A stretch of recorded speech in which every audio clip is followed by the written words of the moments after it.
Welcome back to Video Game News. With that said, as always, this is Goku-san DBZ, and let's look into it. This is for December the 11th of 2022. Hard to believe we are just a little over 2 weeks away from the end, well, about 3 weeks away from the end of the year. Crazy how time flies.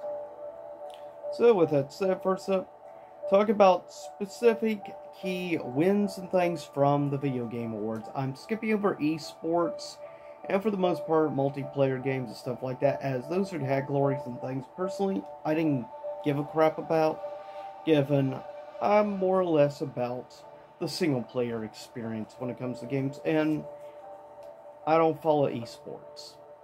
The closest thing I'll follow is EVO, and that's about it. So with that said, first up, specific categories, the winners. First up, Studio/Game Direction went to Elden Ring. Debut Indie Game went to Stray. Very deserving in my opinion, as Stray is a great game. Easily in my top 5 favorite for the year. Also, VR game went to Moss Book 2, which is very deserving, as I think the first game is arguably probably in my top 3 favorite VR games, but to each their own. Also, best strategy game went to the Mario and Rabbids Sparks of Hope. Haven't played the first one, but I don't mind seeing Mario and Nintendo get that category. From what I understood, it's actually a pretty solid overall tactical RPG. Also, independent game went to Stray. Again, no problem here, given I enjoyed the game quite a bit. And unfortunately, there's a specific game I really loved and enjoyed this year that did not even get nominated for any awards, which sucks. And that being Stranger of Paradise, Final Fantasy Origins. I thought it should have been nominated for best action adventure or something for the year, I thought. Or at least also nominated for RPG, but whatever. Also, action game went to Bayonetta 3. Haven't played it. No opinion. Also, best score/soundtrack went to God of War Ragnarok. No problems here. The music in Ragnarok is, of course, again, great. Also, I'll be honest though, music-wise, I thought Elden Ring was amazing soundtrack. Also, art direction, best art direction went to Elden Ring. No problem here. Elden Ring's art is great. Also, best sports/racing game went to Gran Turismo 7. Again, haven't played. Sports games aren't really biggest in my forte of expertise of games. If I do play a racing game, most of the time it's usually always Forza Horizon. But with that said, I haven't played a Gran Turismo since probably PS2.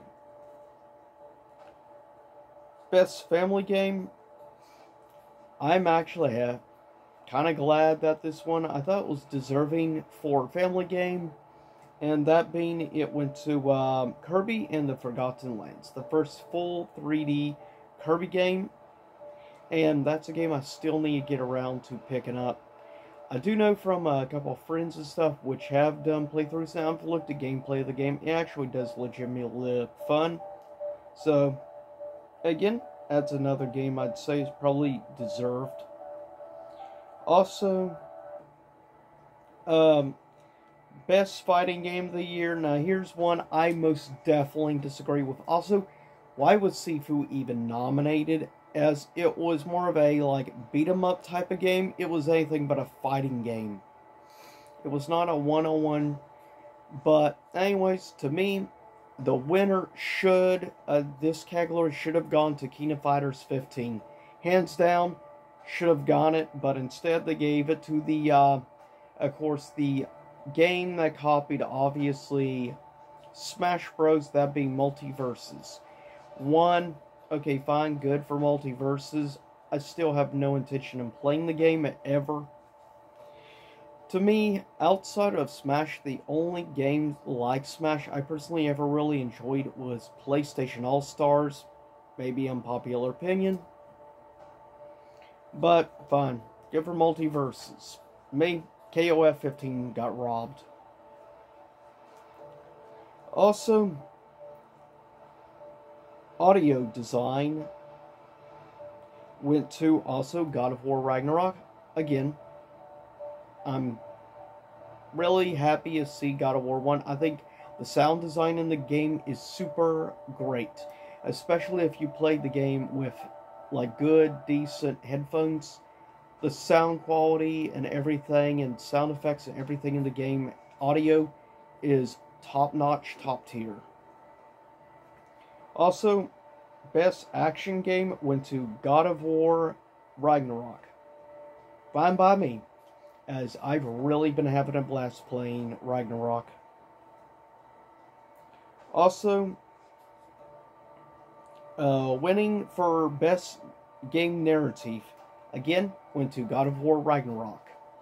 Very deserving. The actual story and stuff, like, I think narrative and everything to the actual story is top-notch and great.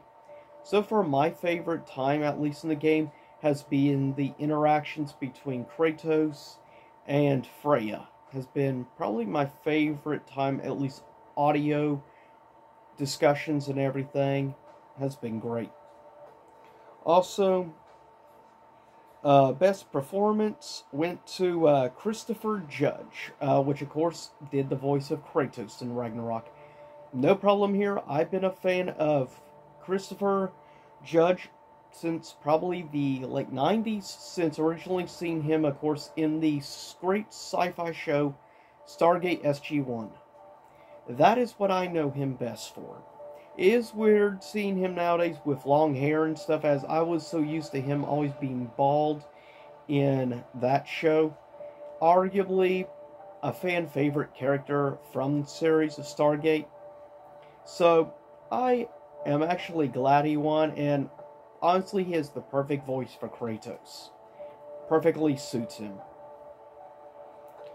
Also, innovation in accessibility, again, went to God of War Ragnarok. Fine by me, it is good, the gameplay, everything is great. Accessibility in the game is actually pretty good overall, even to newcomers. We'll learn the basics relatively quick. Also,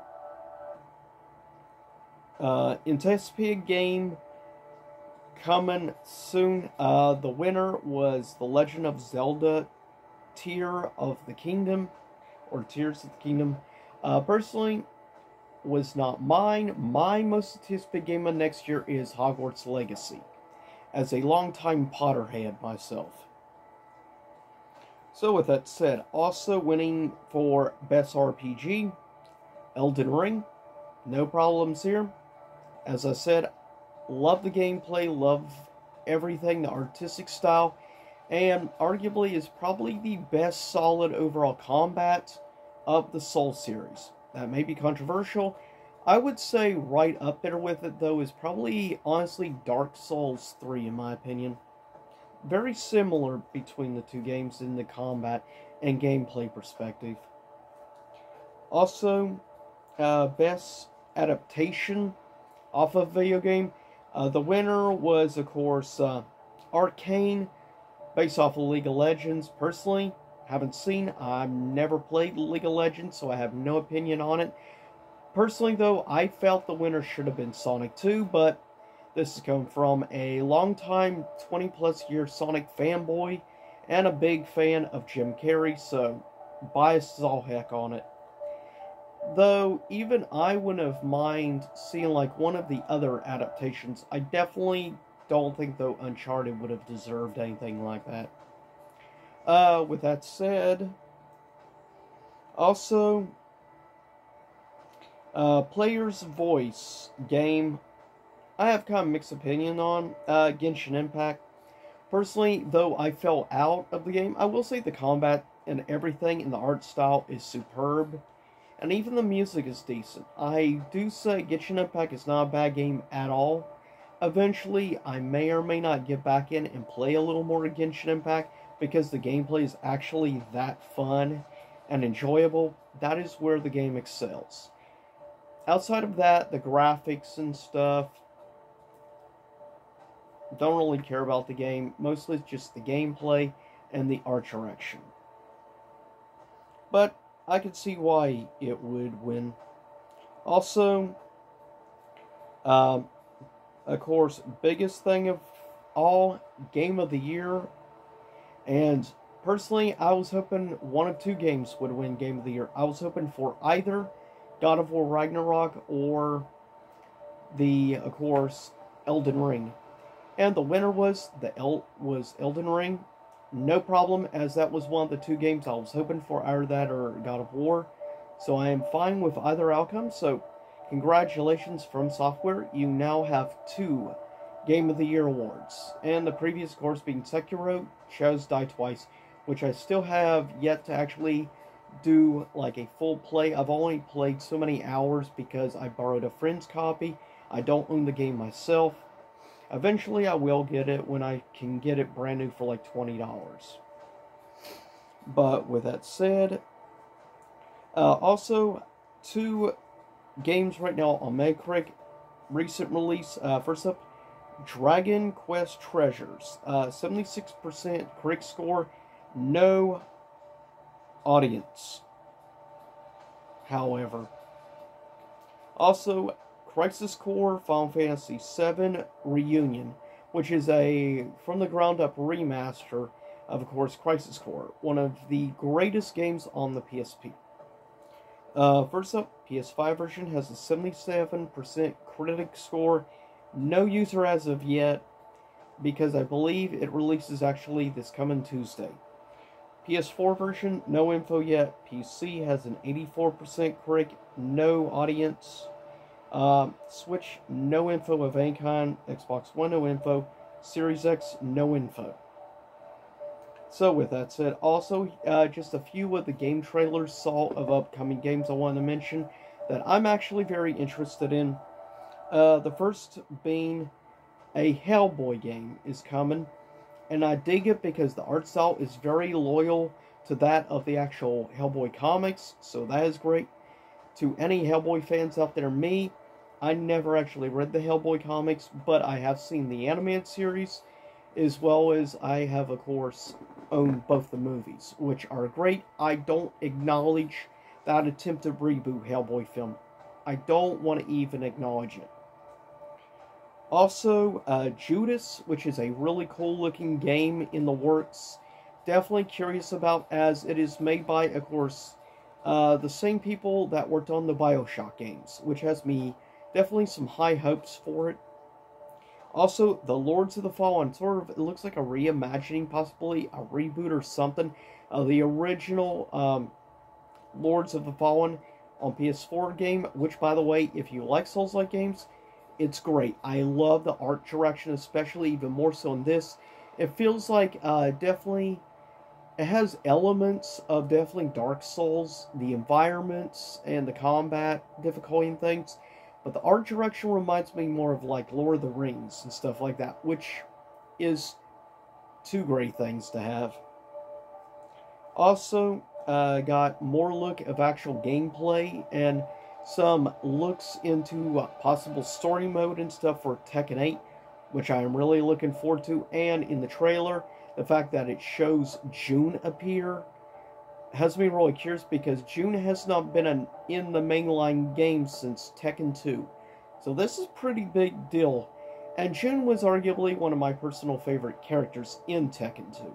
So I'm very curious to see how the story goes. Obviously gonna play a key role with, obviously, Jin being, of course, her son. And of course, technically she appears in the non-canon obviously both Tekken Tag games. Also, we got a first look at a alpha, so it's too early to say. But from what I saw, the concept and things, I'm curious about. Dune Awakening, obviously based on the book, which has me very curious to see a Dune game. Also, gotta look at some new stuff for Final Fantasy 16. Looks great. Can't wait to actually play when eventually a demo comes out. I am looking forward to trying the new combat. And the art is gorgeous. Obviously, done partially by the people, of course, that worked on Final Fantasy 14. You can tell from character designs.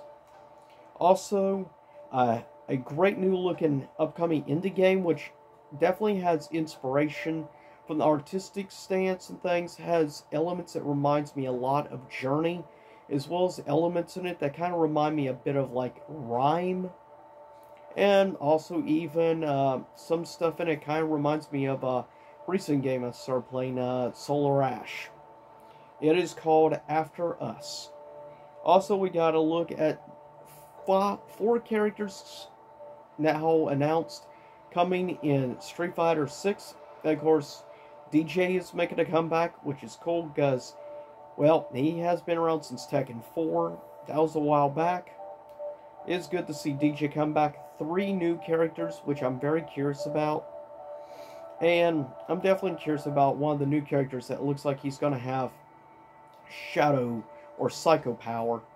And also the fact that the way, like, a entity he creates with Psycho power kind of reminds me of stuff from Noob Saibot, which has been very curious to see what potential he has in his gameplay.